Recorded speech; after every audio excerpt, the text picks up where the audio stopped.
Today we are going to learn our first IT chapter, that is web designing.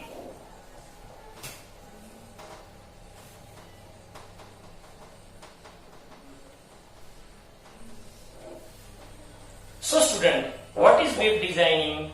Web designing is nothing but the creation of web pages. तो बच्चों web pages तो ऐसे बनेगी नहीं, उसके लिए कुछ तो भी स्ट्रक्चर होगा, कुछ तो होगा। तो वेब पेजेस बनते हैं सर्टन बॉडी या सर्टन कोडिंग से। तो कोडिंग किसमें लिखी जाती है वेब पेजेस के लिए? HTML. So what is HTML? HTML is nothing but the hypertext markup language. जैसे हमको अब अपने एक दूसरे से बात करने के लिए एक लैंग्वेज की जरूरत होती है, वैसे कंप्यूटर को वो वेब पेजेस समझने के लिए एक लैंग्वेज की जरूरत होती है। वो लैंग्वेज है HTML, hypertext markup language.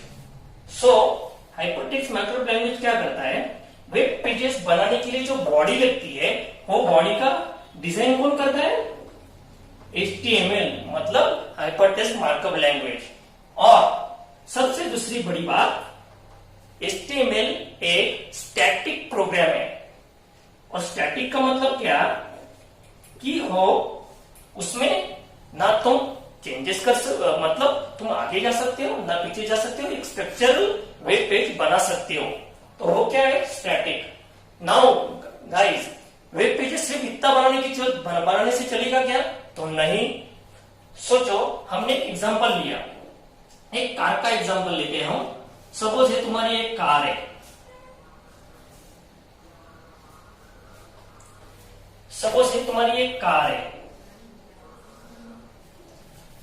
Guys. Suppose है कार की सिर्फ तुम बॉडी बनाओगे तो वो कुछ काम की होगी?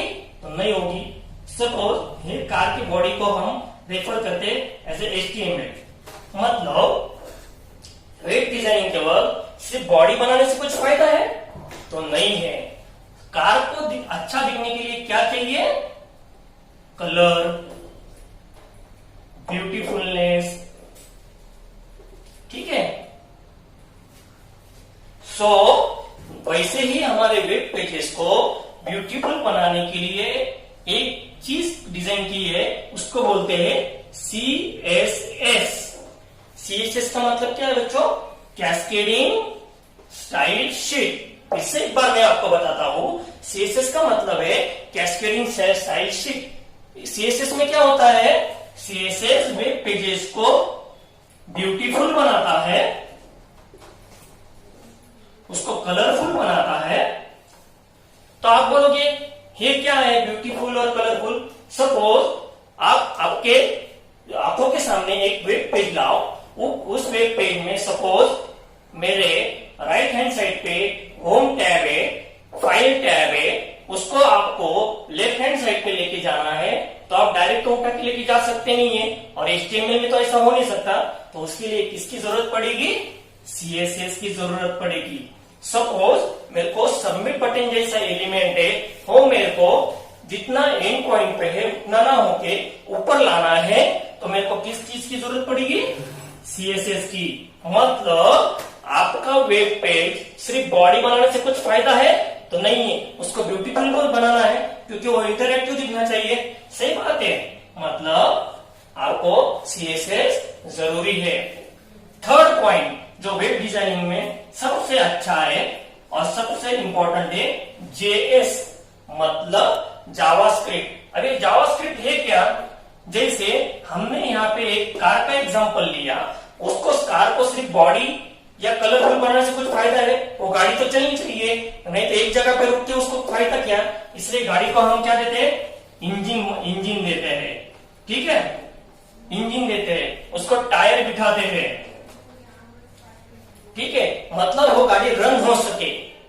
वैसा ही ब्रेन, जो वेब पेजेस का ब्रेन बोलते हैं इसको, वो कौन है? जावा स्क्रिप्ट। आप बोलोगे सिर्फ इतना ही काम है उसका?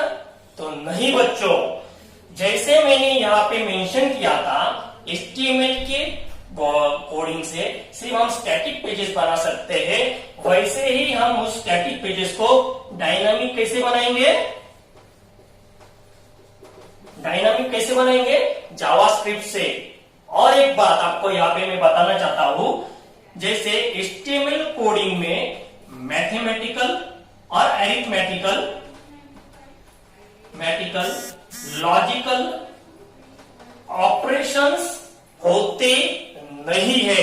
सपोज मेरे को मेरे वेब पेज में कुछ कैलकुलेशन पार्ट दिखाना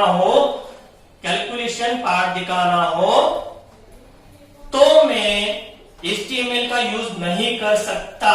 उसके लिए मेरे को जावास्क्रिप्ट जरूरी है, क्योंकि जावास्क्रिप्ट ही ऐसी चीज है उसमें हम मैथमेटिकल, अरिथमेटिकल और लॉजिकल ऑपरेशन कर सकते हैं वेब पेजेस में। ठीक है क्या बच्चों? यहाँ पे आपको समझ आ गया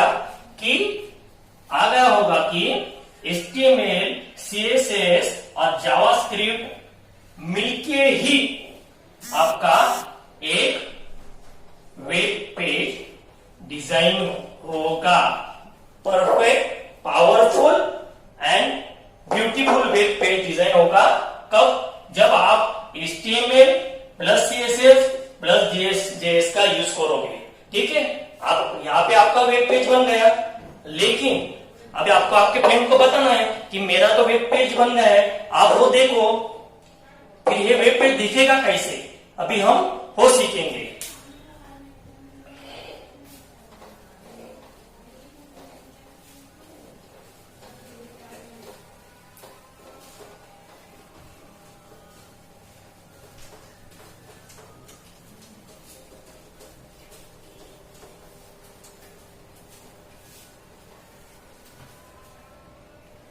गाइस देखो, सपोज ये मैंने दो ब्रैकेट लिए, ये क्यों लिए मैं आपको बताता हूं अभी।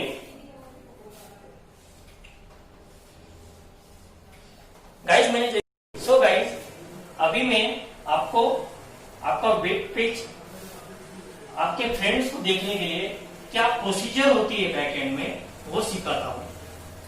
गाइस मैंने ये दो ब्रैकेट बनाए, तो ये दो ब्रैकेट क्या है आप बोलोगे? तो पहला ब्रैकेट मैं बोलता हूं यहाँ पे वेब ब्राउजर। वेब ब्राउजर कौन से होते हैं अपने इसमें?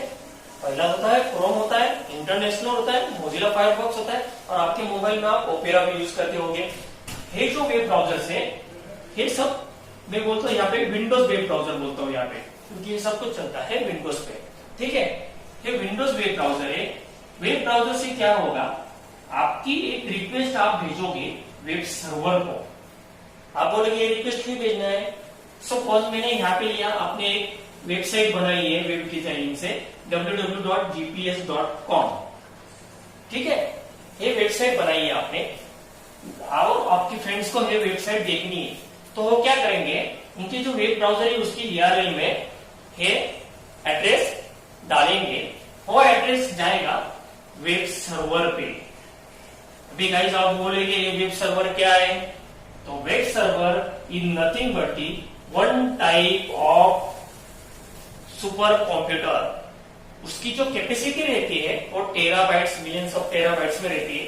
वहां पे अलग अलग वेब पेजेस बोलेंगे आप, वेबसाइट बोलेंगे, वो ऐसे पैकेट्स में स्टोर रहते हैं। अभी वेब सर्वर को तो दिमाग नहीं है कि आप जो बोलोगे वो पैकेट्स वो भेज देगा, नहीं। उसके लिए क्या जरूरत होती है? एक एड्रेस की जरूरत होती है जो आपके स्पेसिफिक आपके वेबसाइट को रिप्रेजेंट करता है। जैसे ही आपका फ्रेंड यहां से रिक्वेस्ट भेजेगा सर्वर को, रिक्वेस्ट भेजेगा, वो वेब सर्वर को जाएगी वो रिक्वेस्ट, और वेब सर्वर क्या करेगा, वो रिस्पॉन्स भेजेगा वेब ब्राउजर को, मतलब आपके फ्रेंड को। गाइस अभी ये इतनी सिंपल प्रोसीजर है क्या? तो नहीं। जैसे आपको वेब डिजाइनिंग के लिए यहां पे HTML, CSS, JS जैसी लैंग्वेज जिसका यूज होता है, जिसको IT के लैंग्वेज में इन सब की क्लब करके एक बोला जाता है फ्रंट एंड डिजाइन। क्या बोला जाता है? Front end design. जैसे ये जो वेब ब्राउजर का पूरा फंक्शन है, जो वेब पेजेस का पूरा फंक्शन है, और जैसे इस डिजाइन से बना चलता है, वैसे वेब सर्वर के लिए कुछ तो भी प्रोसीजर होगी, कुछ तो भी प्रोग्रामिंग होगी। तो वेब सर्वर की जो प्रोग्राम से, मतलब वेब सर्वर जिस प्रोसीजर पे चलता है, जिस बैकएंड प्रोग्रामिंग पे चलता है, गाइस ये वर्ड ध्यान में रखो, बैकएंड प्रोग्रामिंग। जब कभी भी आप आगे जाके आईटी फील्ड में काम करोगे, आपको ज्यादा करके फ्रंट एंड डिजाइन और बैक एंड डिजाइन यही वर्ड ज्यादा सुनने मिलेंगे। यहाँ तक कि सपोज आपको आईटी में करियर करना है तो मोस्ट ऑफ द एडवर्टाइजमेंट में लिखा होता है कि हमको फ्रंट एंड डिजाइनर चाहिए और हमको बैक एंड डिजाइनर चाहिए। तो गाइस बैक एंड मतलब बैक एंड में कौन से प्रोग्राम्स हैं? PHP है, पाइथन है, ठीक है, ऐसे प्रोग्राम से बैकएंड में, ठीक है। तो सपोज हमारा है जो वेब सर्वर है, इसकी प्रोग्रामिंग PHP के ऊपर डिपेंड है, तो ये रिस्पॉन्स भेजेगा as a one type of post master. Suppose ये वेब सर्वर आपका पोस्ट मास्टर है और PHP आपका पोस्टमैन है। ये क्या करेगा, जैसे ही सामने से रिक्वेस्ट आएगी, एक लिफाफा बनाएगा आपके वेब पेज का। उसमें इस लिफाफे में ये 3 चीजें इंक्लूड होगी जिससे आपका वेब पेज बना होगा, HTML, JS एंड CSS। ये लिफाफा as a response web browser को भेजेगा और तब जाके आपका जो है एड्रेस के ऊपर जो वेब डिजाइनिंग की हुई है वो आपको फ्रेंड को दिखेगी। गाइस ये सब प्रोसीजर चलता है एज अ वेब डिजाइनिंग के पूरे क्राइटेरिया में, बोल सकते हैं या पूरे डिजाइनिंग में, क्योंकि इसके अलावा कुछ भी हो नहीं सकता। जैसे वेब ब्राउजर को, वेब डिजाइनिंग को लैंग्वेजेस जरूरी है, वैसे ही वेब सर्वर को लैंग्वेजेस जरूरी है, जिसको हम बैकएंड लैंग्वेज बोलते हैं, जिसको front end language, front end design बोलते हैं। आइए बात ध्यान में। ओके गाइस, सो आगे वाले लेक्चर से हम सीखेंगे input tag, forms and Meta tag. Input in short बता देता हूं। फॉर्म्स मतलब जो आपका सपोज एक आपने कभी एग्जाम फॉर्म देखा होगा, उसमें नेम आता है, रोल नंबर आता है, आपका एक फॉर्म होगा। इनपुट टैग मतलब सपोज मेरे को एक रेडियो बट सपोज मैंने ये लिया जेंडर करके एक ऑप्शन लिया, उसमें मेरे को सपोज मैंने सिर्फ मेल, फीमेल और ट्रांसजेंडर, ये जो चेक बॉक्सेस है ये किसके अंदर डिजाइन होते हैं? तो इनपुट टैग के अंदर। जब तक मैं इनपुट नहीं करूंगा चेक बॉक्सेस तो आएगी नहीं। सो हम यहाँ आगे जाके फॉर्म, इनपुट टैग और मेटा टैग सीखेंगे। So guys, thank you for watching.